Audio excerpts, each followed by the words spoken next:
My twin showed up beaten half to death, then asked me to take his place for 7 weeks of hell Reddit stories. His wife's brothers had been terrorizing him for a year. Nobody believed him. When he begged me to trade lives long enough to gather proof, I agreed, and what started as protection turned into the most calculated act of justice our family had ever seen. Hi. I'm Nathan, 32, and the night my identical twin brother showed up at my door looking like he just crawled out of a back alley fistfight was the night I learned how far I'd go for family, and how far someone else was willing to go to destroy his. I remember the knock first. Not a normal knock. Not the, "Hey bro, you home?" knock Ethan always used. This one sounded embarrassed. Apologetic. Like the knuckles doing the knocking belonged to someone who wasn't sure he deserved a door. I opened it. And for a split second, my brain didn't recognize him. And that should tell you everything. We're identical twins. As in, same face, same build, same stupid cowlick on the left side, same scar above the eyebrow from the time we tried to jump a ramp made out of plywood and hubris. But the guy standing there? He wasn't my twin. Not the one I knew. He looked like someone had drained all the color, all the confidence, all the life out of him and left a bruised outline behind. His left cheek was swollen purple. His bottom lip split. A cut near his temple. Ribs clearly hurting if you watched how he breathed, short, careful little sips of air. And his eyes. God. His eyes looked wrong. Ethan always had this spark, this "I can talk myself out of anything, just watch me" charm. Tonight he looked like a kicked dog who'd learned the hard way that nobody was coming to pull the owner off. "Nate," he whispered. He didn't even try to smile. I stepped aside instantly. He shuffled inside like someone who wasn't sure he was allowed to cross the threshold. He stood in the middle of my living room, arms wrapped around himself like he was holding his broken pieces together. "Who did this?" I finally asked. His jaw clenched. He swallowed once. And when he opened his mouth, his voice sounded like gravel scraping over glass. "Kristen's brothers." I froze. Blake and Craig. The two human versions of malfunctioning garbage disposals. Loud. Arrogant. Always hovering at family gatherings like flies at a picnic. But beating him? "Ethan, what do you mean they did this?" He sat down, slowly, like his body weighed nothing and everything at once. His hands shook. Not a little. Like he was cold from the inside out. "They'd been doing this for a year," he whispered. "A whole year. And I didn't know how to get out." I actually forgot to breathe. Because the next words he said were the kind that changed the trajectory of an entire family.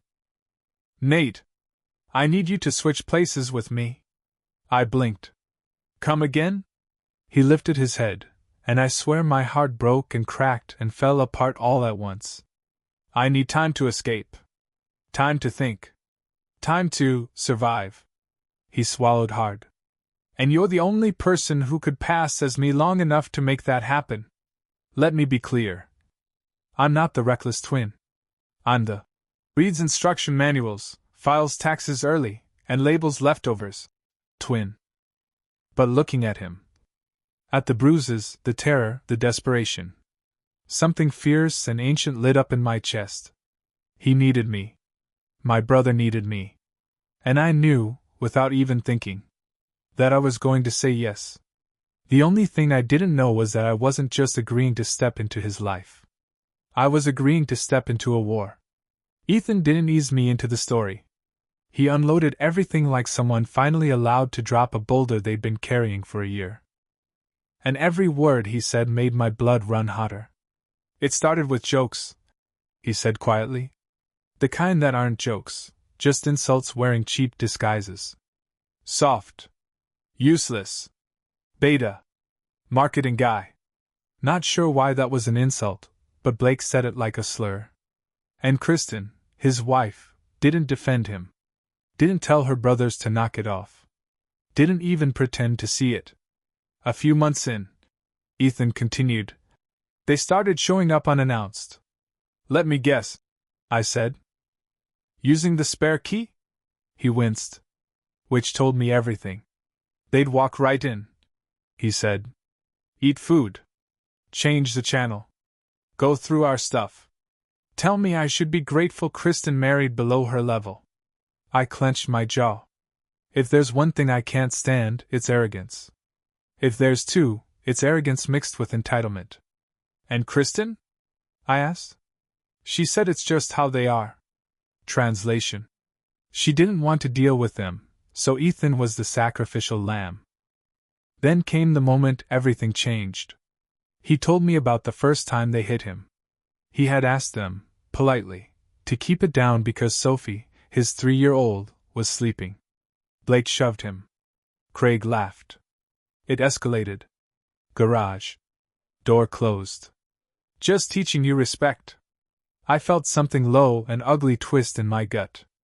They told me if I ever said anything, Ethan said quietly, they'd tell everyone I was unstable. Violent. That I'd been hitting Kristen. Jesus.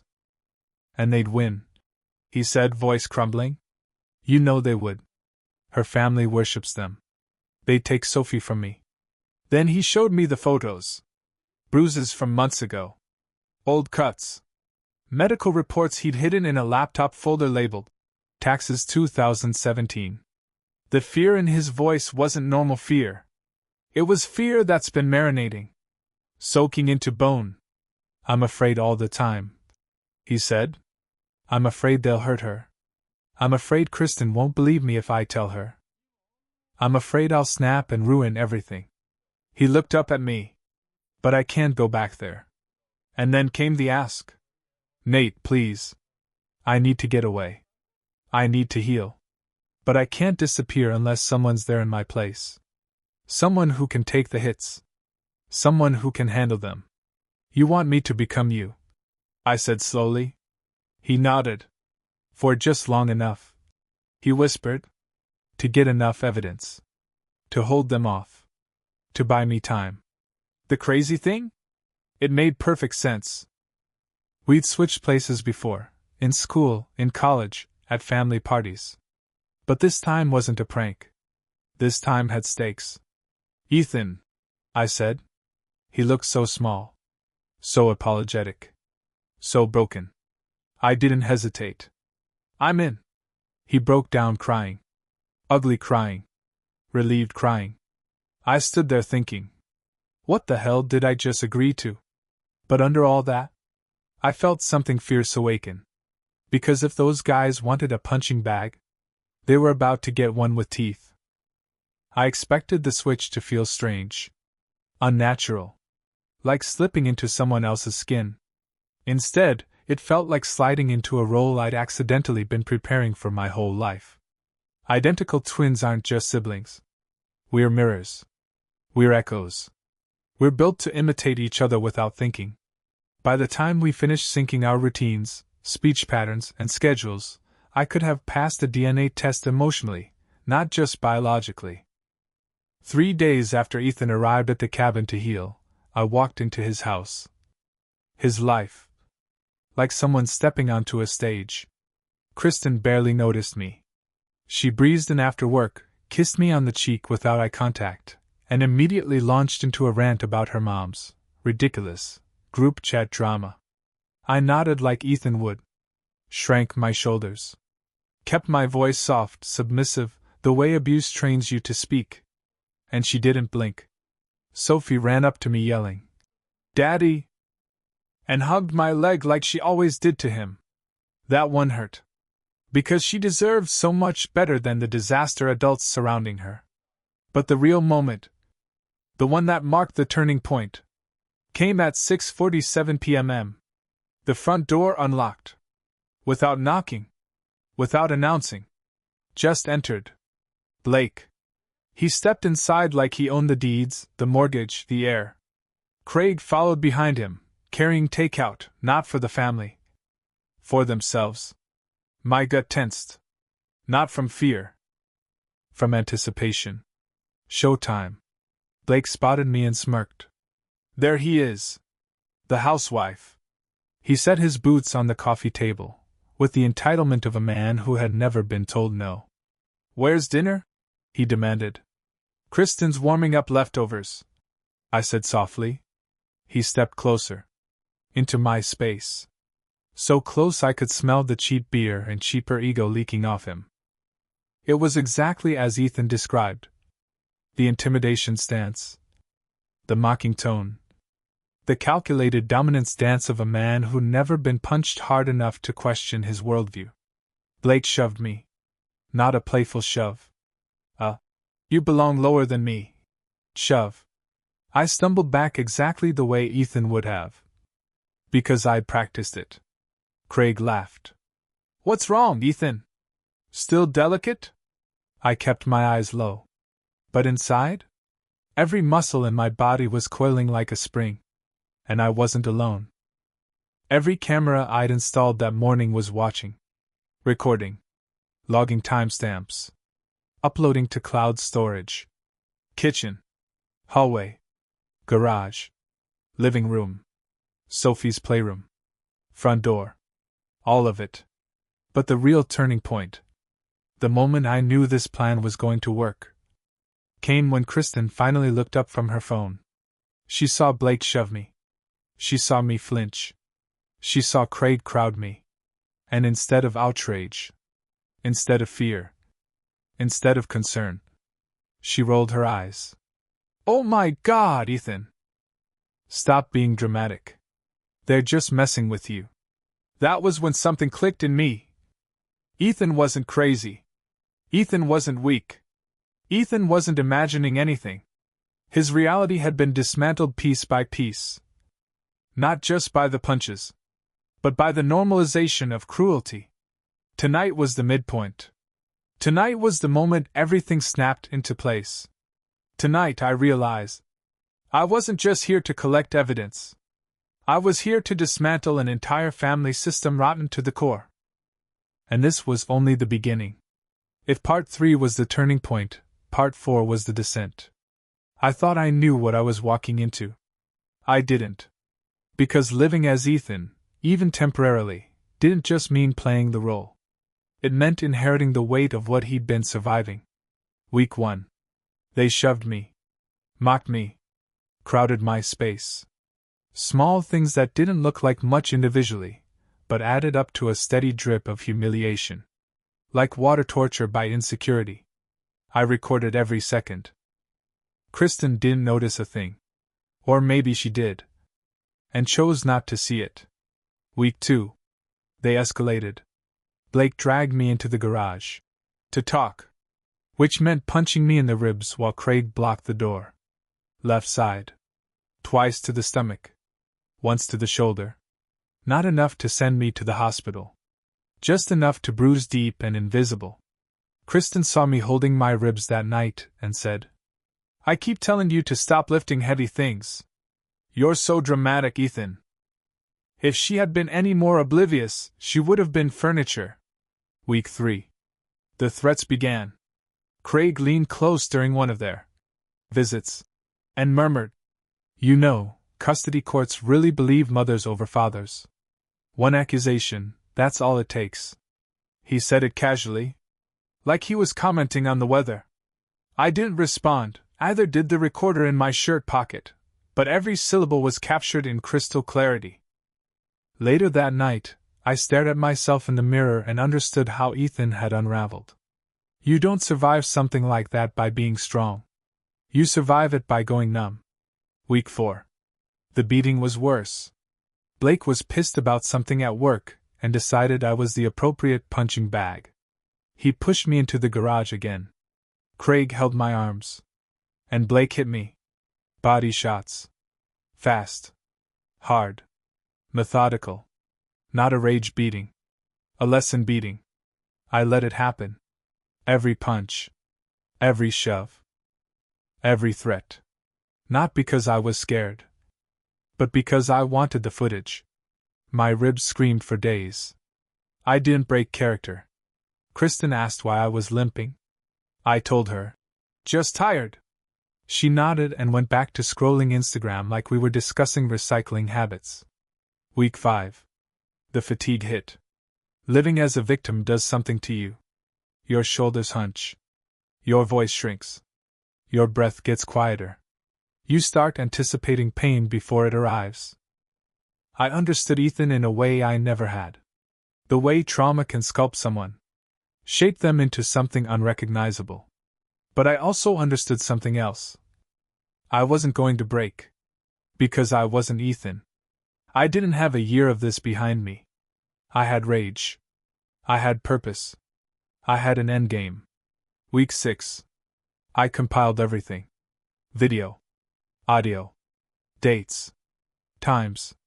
Vicious quotes. Patterns. Threats against Ethan. Threats against Sophie. It was damning. Catastrophic. The kind of evidence that sinks reputations and ends comfortable little lives. I sent Ethan quick updates through a burner app. He was healing slowly. Eating. Sleeping. Starting to breathe like a human again. Every time he thanked me, something inside me twisted. Because the longer I remained in his life, the angrier I became at the people who were supposed to love him and instead chose to break him. Week 7. I planned the trap. Kristen's parents were hosting their 40th anniversary dinner. 40 people invited. Extended family. Friends. Everyone who ever treated Blake and Craig like golden sons. Perfect audience. Perfect exposure. Perfect stage. I loaded the compilation video onto a USB drive. Uploaded everything to cloud storage in case things got messy. Prepared envelopes for the police, for lawyers, for Kristen, for her parents. I didn't sleep that night. Not from fear. From anticipation. 7 weeks as my brother had taught me exactly who these men were. Now it was time to teach them who I was. Kristen's parents' house was buzzing when we arrived. Warm lights. Laughter. Family photos everywhere. You'd think this was the set of a very wholesome commercial where everyone plays board games and nobody screams into pillows at 2 a.m. Blake and Craig were holding court in the living room like they were minor celebrities. People slapped their backs, laughed at their jokes, poured them drinks. Golden boys. Untouchable. Beloved. And I stood there, playing Ethan. The meek shadow, the softened twin, the weaker one. Knowing I was about to set their world on fire. It was almost poetic. Dinner itself was uneventful. Typical family stuff. Patricia bragging about her sons like they cured diseases instead of caused them. Frank telling a story that lasted longer than the entire Lord of the Rings trilogy. Kristen on her phone pretending to listen. Sophie drawing dinosaurs on the back of a placemat. The whole time, Blake and Craig smirked at me like they were waiting for their chance to drag Ethan to a corner later and tune him up. Spoiler alert. That wasn't going to happen. After dessert, Frank stood up to give a speech. He thanked everyone. Gave a long toast to marriage, loyalty, and family support. The irony almost killed me. When he finally sat, I stood. 40 confused faces turned toward me. Even Kristen whispered, "Ethan, what are you doing?" I ignored her. I pulled a small remote from my pocket and gestured toward the TV mounted on the wall. "I'd like to share something," I said. "About family. And what it really means." Click. The TV lit up. And then the room exploded. The video. 12 minutes. The worst 12 minutes Blake and Craig would ever experience. Clip 1. Blake barging in without knocking. Clip 2. Craig cornering me in the kitchen, mocking my job. Clip 3. Blake shoving me into the wall while Kristen wasn't home. Clip 4. Craig making a thinly veiled threat about Sophie's safety if I didn't cooperate. Clip 5. Both laughing while holding my arms and punching me in the garage. Clip 6. Blake saying, "We'll ruin you if you tell anyone." Clip 7. Craig whispering, "Judges always believe the mother. Remember that." Clip 8. Me, bruised, silent, recorded every single time. Every punch. Every shove. Every threat. Crystal clear. No ambiguity. When the last clip played, me curled on the floor catching my breath while Blake said, "Get used to your place, little man." I stopped the video. Dead silence. Someone gasped. Someone else swore under their breath. Patricia covered her mouth. Frank's face turned the color of a stop sign having an aneurysm. Kristen whispered, "Oh my God!" But not the kind you say in sympathy. The kind you say when your entire world collapses into dust. Blake shot to his feet. That's fake. Edited. This is bullshit. Craig shouted. That's not even Ethan. That's... I stepped forward. Wrong, I said calmly. It isn't Ethan. The room stared. It's me, I continued. I'm Nathan. His twin. Murmurs. Gasps. Someone dropped a fork. And for 7 weeks. I said, I lived in his place because he finally broke and came to me for help. I met Blake's eyes. For 7 weeks, I let you hit me. Then Craig's. For 7 weeks, I documented everything.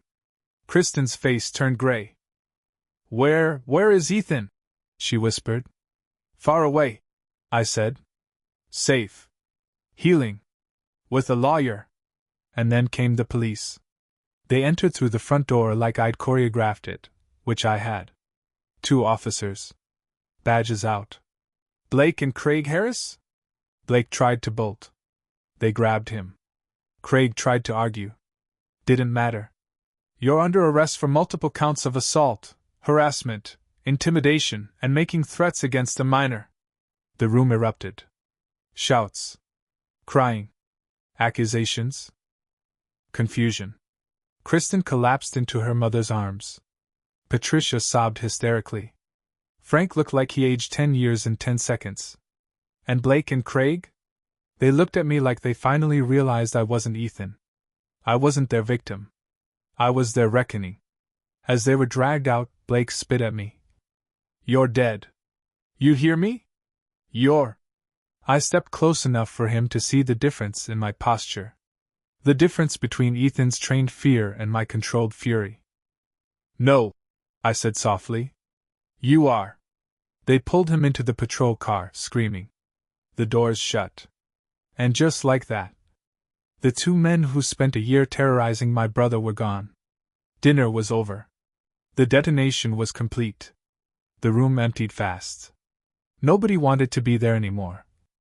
Not with the aftermath of that playing like smoke after a bomb. Relatives shuffled out in silence. Some stared at me like I'd just murdered someone. Others looked at Kristen with pity. A few avoided eye contact altogether. When the door finally closed behind the last person, it was just me and Kristen. She was sitting on the couch, shaking, mascara streaked, hands trembling in her lap like she didn't know what to do with them. I stood across from her, letting the silence sit. She finally looked at me. And for the first time in years, maybe ever, she really looked at her husband. Except I wasn't him. You ruined my family, she whispered. Her voice wasn't angry. It was broken, this thin, splintered sound like someone had taken a chisel to her ribs. I didn't soften. You did that yourselves. She shook her head like she couldn't process any of it. I didn't know, she said. I didn't know they were hurting him. I didn't flinch. You didn't want to know. Her lip trembled. I thought they were just teasing. My brothers, they aren't. Violent? I finished. Abusive? Dangerous? She flinched with each word. Kristen, I said, slow and cold. They beat your husband. For a year. And you watched him shrink into a shell and never once asked the real questions. She covered her mouth with shaking fingers.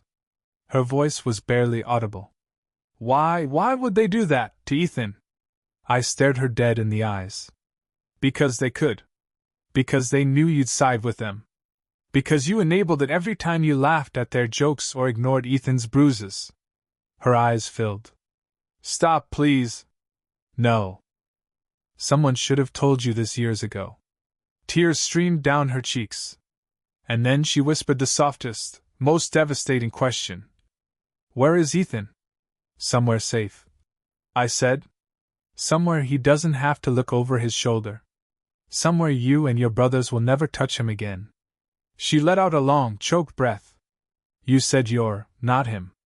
I nodded once. I'm Nathan. His twin. Her eyes widened. Oh my God! She stared at my face like she was trying to reconcile the impossible. You're different, she whispered. I didn't even see it. I didn't. You weren't looking. She went silent. The weight of that truth crushed her more than anything else. When she finally spoke again, her voice was tiny. You were there, for all of it? They hurt you? Yes. And you let them? For him, I said. So he could escape. So I could gather evidence. So I could stop them. She cried harder. She wasn't crying for her brothers. She was crying because she was seeing, for the first time, what she'd done. How could they? She whispered. How could they do that to Ethan, and Sophie? I didn't let her wallow. Because they felt untouchable. Because you never set boundaries.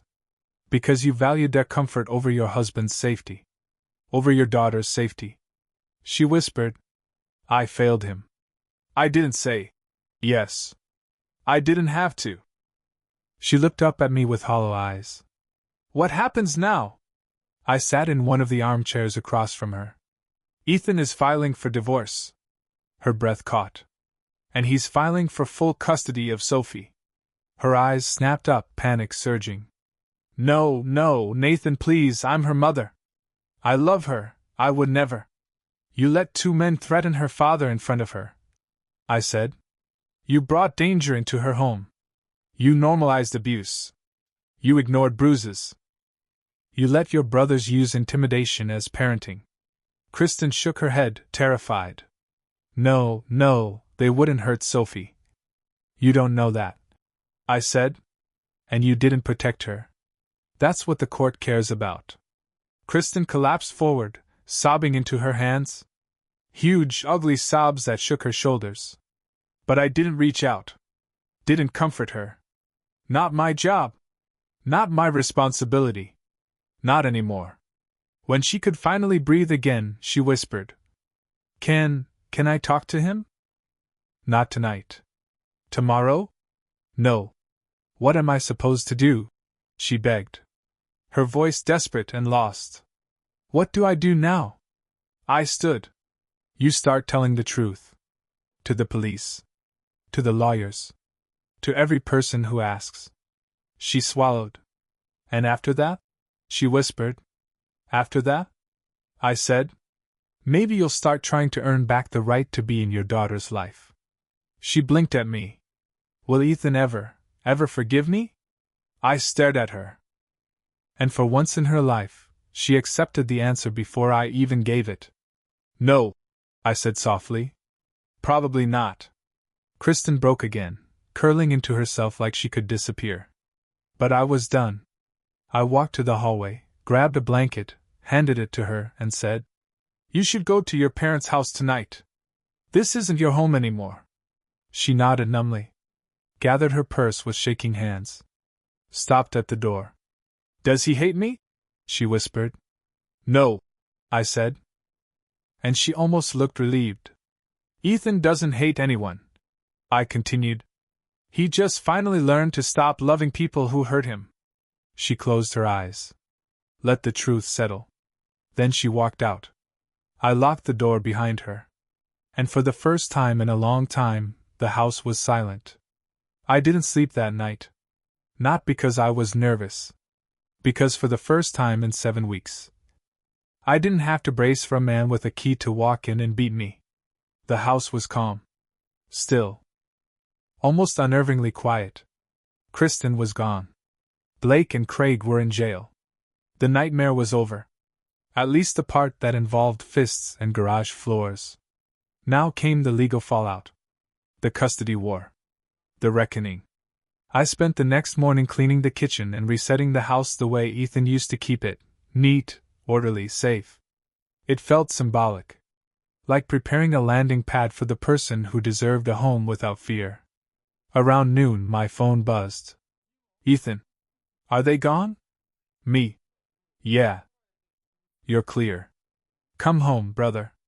There was a long pause. Then, Ethan. On my way. When he arrived, he looked human again. Not fully healed, not even close. But his face wasn't hollow, his posture wasn't curled inward, and there was color in his cheeks. He stepped inside and looked around like he was afraid the walls would collapse on him. It's really over? He whispered. As over as it can be. He took a deep breath. Closed his eyes. And then he hugged me. Not a quick, thanks bro, hug. He clung to me like someone who just climbed out of a burning building and found the first cold patch of ground to collapse on. Thank you, he said into my shoulder. His voice thick, breaking. I don't know how to repay you. You don't. I pulled back. You just raise your daughter in a house where nobody ever fears a knock on the door again. He nodded hard. Then he looked around again. Reverently. Soberly. I thought I'd never see this place again. He admitted. You will, I said. But you won't live here. His eyes snapped to mine. You got the apartment? He breathed. I grinned. All set. Leased under your name. First month paid. It's decent, small place, good neighborhood, close to Sophie's daycare. His eyes filled. You thought of everything. I'm an engineer, I said dryly. I overplanned for fun. He actually laughed. A real one. It was the first time I'd heard him laugh in over a year. That's when we heard it. Footsteps on the porch. A small knock. Ethan froze.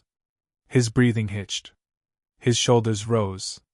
Fight or flight kicked in so fast it was like watching someone get electrocuted. I put a hand on his shoulder. It's okay, I said softly. It's not them. He swallowed hard. I opened the door. And there she was. Sophie. 4 years old. Backpack covered in dinosaur stickers. Holding Mr. Stompy, the Triceratops, by one horn. Behind her stood Frank and Patricia, Kristen's parents. All three looked nervous. Like they were approaching a wounded animal. Sophie's little face lit up the second she saw Ethan. Daddy! Ethan broke. He dropped to his knees and she crashed into his arms with the full velocity of a 4-year-old who loves exactly one person more than anything in the world. He held her like she was air. Like she was the reason he'd stayed alive. Frank cleared his throat. We thought she should see her father, he said. And we wanted to talk. I stepped aside so Ethan could stand, holding Sophie on his hip like she'd never let go again. Patricia wrung her hands. Nathan showed us everything, she said, voice shaking. We didn't know. We should have known. We should have. You should have. I interrupted. No sugarcoating. Not today. They nodded. Ashamed. And they should have been. Frank took off his hat, something I'd never seen him do. We're sorry, son, he said to Ethan. We failed you. We failed our granddaughter. Blake and Craig, we didn't raise them to be monsters. But we let them become monsters anyway. And we let them hurt you. Ethan didn't speak. Not because he was angry. Because he didn't trust his own voice. Patricia stepped closer. We would like to be part of Sophie's life, she said softly. If you'll allow it. Under your terms. Ethan nodded slowly. You can see her, he said, voice quiet but steady. But not alone. Not with Kristen. Not yet. They both nodded quickly, relief flooding their faces. Then Sophie tugged Ethan's shirt. Daddy? Yeah, princess? Are we going home? Ethan kissed her forehead. We're going to our home, he said. A new one. Her eyes widened. A new house? Yep. With dinosaurs? Ethan laughed. We'll see what we can do. Then Patricia spoke again, gently. Nathan, thank you, she said. You saved him. I shook my head. No. I just gave him space to save himself. They left quietly. Ethan looked at me. "I'm ready," he said. "Let's get you two home." We loaded up the car with only the essentials: Sophie's dinosaur toys, clothes, important documents, Ethan's laptop, Mr. Stompy, non-negotiable. We left everything else behind. Every memory tied to fear stayed in that house. As Ethan strapped Sophie into her seat, she looked up at him and said in a sleepy voice, "I'm glad you came back, Daddy." Ethan's eyes filled. "I never left," he whispered. And I knew right then. He was going to be okay. Not today. Not tomorrow. But one day. He was going to build a life where no one ever made him feel small again. And I would burn an entire city down before I let anyone threaten that. Where justice lands, healing starts, and two brothers rebuild their lives ***. Ethan's new apartment wasn't fancy. 1 bedroom. Small living room.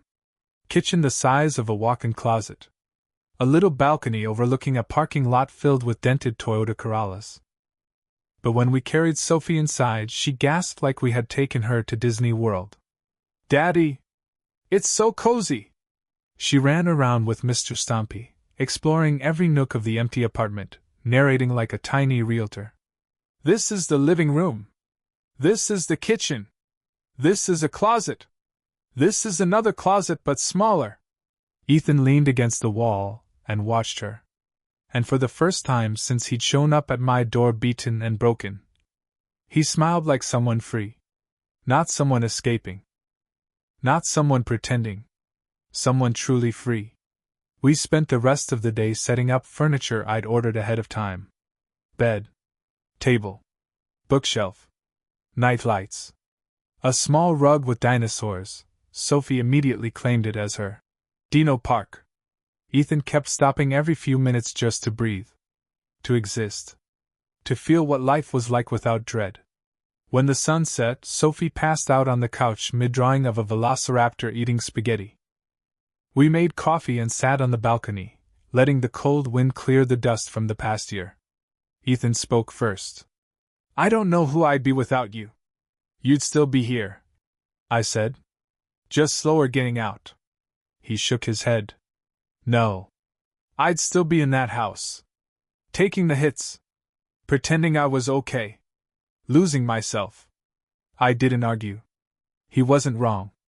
"I'm going to therapy," he said abruptly. "Not optional. Not someday. Now. I'm done carrying this alone." "Good," I said. "And Sophie?" "She's my whole world, Nate. I won't let anyone near her who doesn't protect her the way I will." He paused. "And Kristen?" I raised an eyebrow. "That depends. Does she get to be part of Sophie's life?" He took a long breath. "I don't hate her," he admitted. "I think she was manipulated. I think she was in denial. I think she let herself believe lies because the truth was uglier." He stared out into the dim parking lot. "But I also think she broke us long before her brothers ever touched me." I stayed quiet. He needed to say it out loud. "She'll have visitation," he said finally. "Supervised. Planned. Structured. If she wants to be a mother, she's going to have to earn it." "That's fair," I said. He looked at me. "You think I'm too soft?" "No," I said. "I think you're the right kind of strong." We sat in silence again, watching the quiet little world below. Eventually, Ethan chuckled under his breath. "What?" I asked. He shook his head. "We really switched places," he said. "And you survived my life." I grinned. "Well, most of it." He smirked. "I knew you could handle Blake and Craig. But Kristen's passive-aggressive comments about home decor?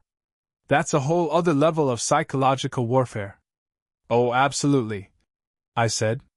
"Your wife tried to kill me with beige." Ethan laughed, really laughed, until tears formed in his eyes. It was good to hear. The months that followed were steady, stable, and for once, peaceful. Blake was sentenced to 18 months. Craig to 14. both with probation and restraining orders that would get them locked up again instantly if they even breathed in Ethan's direction. The DA thanked us for the unusually detailed evidence documentation. He had no idea. Kristen started therapy too. Apologized repeatedly. Tried to make amends. Ethan accepted her apologies, but not her back into his life. Co-parenting became a slow, careful arrangement. She never missed a supervised visit. Never raised her voice. Never dismissed the truth again. Consequences reshaped her. Frank and Patricia, to their credit, never tried to minimize anything. They became supportive grandparents. Respectful. Quiet. Present. Every now and then, Ethan and I would sit on that same small balcony, watching Sophie play with her dinosaur toys on the rug. And Ethan would say the same thing. "You saved me." And I would answer the same way. We saved each other. That's what twins do. 1 year later, Ethan was different. He stood straighter. Smiled easier. Stopped checking every window lock 3 times before bed. He had peace. He had custody. He had a home where Sophie could giggle without fear. And he had the one thing he hadn't had in years. A life that belonged to him. On the anniversary of the night he showed up at my door, bruised and shaking, he brought Sophie over for dinner. As he left, he hugged me tight. "Nate," he said softly, "I hope I never need you like that again." I hugged him back. "You won't," I said. "Because you'll never let anyone put you in that position again." He smiled. "Yeah," he said. "I won't." He walked down the stairs, holding Sophie's hand. She waved Mr. Stompy at me like a goodbye salute. And as I watched them drive away, I felt it.